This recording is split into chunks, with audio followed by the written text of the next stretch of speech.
প্রিয় দর্শক, শুভেচ্ছা সকলকে। গতকাল থেকে একটি খবর বেশ আলোচিত সমালোচিত হচ্ছে। সেটি হচ্ছে বাংলাদেশের রাষ্ট্রপতি মোহাম্মদ শাহাবুদ্দিন চুপ্পু।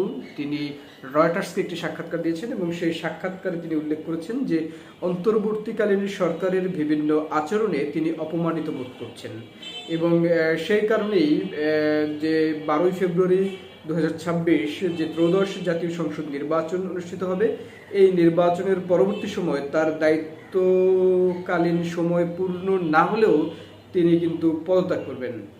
আমার প্রশ্ন হচ্ছে যে নির্বাচন পরবর্তী সময়ে যে সরকার গঠিত হবে, সেই সরকারে তার কি পদত্যাগ করা ছাড়া আর কোনো অপশন থাকবে?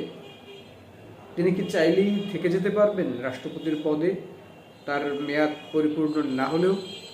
প্রশ্নটা রেখে গেলাম, উত্তর হয়তো পরে মিলিয়ে নেওয়া যাবে।